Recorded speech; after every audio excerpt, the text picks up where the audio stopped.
જૂનાગઢના ભાજપ મહિલા અગ્રણીના પતિનો આપઘાત મહત્વનું છે કે હિરલ કોરિયાના પતિ તુષાર કોરિયાએ રાજકોટમાં દવા પીને જીવન ટૂંકાવ્યું છે। આર્થિક સંકળામણના કારણે આપઘાત કર્યો હોવાનું અનુમાન છે, તો ઘટનાની જાણ થતાં પોલીસે તપાસ હાથ ધરી છે। ગાંધીનગરમાં ટેટ અને ટાટ પાસ ઉમેદવારો કાયમી ભરતીની માંગ સાથે પ્રદર્શન કરી રહ્યા છે, ત્યારે આ ઉમેદવારોને ગુજરાત કોંગ્રેસે સમર્થન કર્યું છે। ગુજરાત કોંગ્રેસ પ્રદેશ પ્રમુખ શક્તિસિંહ ગોયલે સમર્થન કરવા સાથે આક્ષેપ કરતા કહ્યું કે પોલીસે ઉમેદવારોને ડિટેન કરીને અલગ અલગ જગ્યાએ ગોંધી રાખ્યા છે।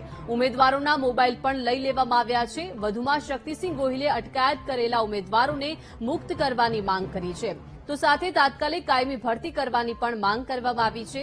આ અંગે શક્તિસિંહે કહ્યું કે રાજ્ય સરકારે લોકસભા ચૂંટણી પહેલા કાયમી શિક્ષકોની ભરતી કરવાની માંગ કરી હતી, આમ છતાં હજુ ભરતી કરી નથી, જેથી સરકારે તાત્કાલિક ભરતી કરવાની જરૂર છે। કે ભાઈ ટાટ અને ટેટ પાસ થયેલા વિદ્યાર્થીઓની કે અમને કાયમી શિક્ષક તરીકે ભરતી કરો।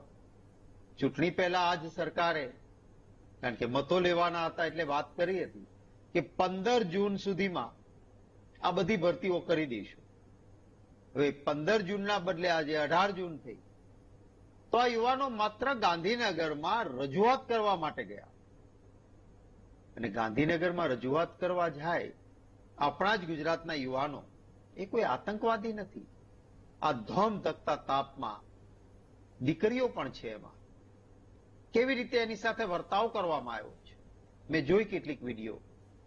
કેટલાક આ સાથીઓના યુવાનોના મને ફોન પણ આવ્યા કે સાહેબ અમને ઉઠાવીને ડિટેન કર્યા છે, અમે કોઈ આતંકવાદી નથી, અમે શિક્ષકો છીએ, અમારા ફોન આંચકી લેવામાં આવ્યા છે અને બેરહેમીથી અમારી સાથે વ્યવહાર કરવામાં આવી રહ્યો છે।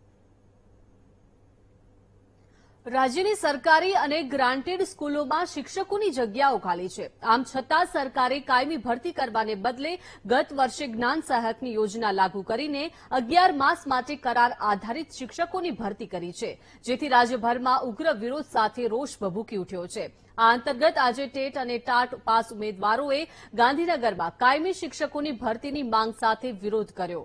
ઉમેદવારોના આ વિરોધને લઈને સચિવાલય ખાતે પોલીસ બંદોબસ્ત ગોઠવવામાં આવ્યો છે। સાથે જ પોલીસે વિરોધ કરનારા અમુક ઉમેદવારોની અટકાયત કરી છે, જેથી ઉમેદવારોને અન્ય સ્થળે જઈને વિરોધ કરવાની ચીમકી ઉચ્ચારી છે। 2750 એ 7 વર્ષ પહેલાનો આંકડો છે, જ્યારે માનનીય જે જીતુભાઈ વાઘાણી ખ્યાલ હશે તેમને આ 2750 તો એમનો આંકડો છે, દર વર્ષે 31 પાસે લગભગ 5 થી 10,000 દર વર્ષે શિક્ષકો નિવૃત્ત થાય છે, તો મહેકમ વધવું જોઈએ।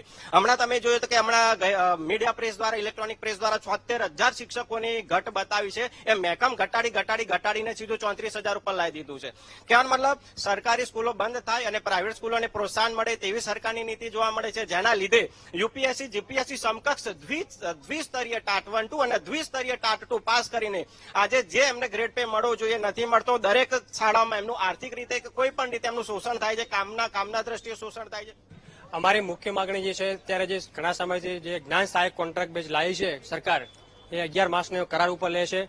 અમે મેઇન્સ એક્ઝામ પાસ કરીને, બે પ્રકારની એક્ઝામ પાસ કરીને, સખત પરિશ્રમ કરીને પરીક્ષા પાસ કર્યા પછી પણ અમારે જો જ્ઞાન સહાયકમાં નોકરી લેવી પડે અને કોઈ એનો ફરક ના પડતો હોય, તો અમારી માંગ એક જ છે કે અમને કાયમી નોકરી આપે સરકાર અને કાયમી શિક્ષકની ભરતી કરે।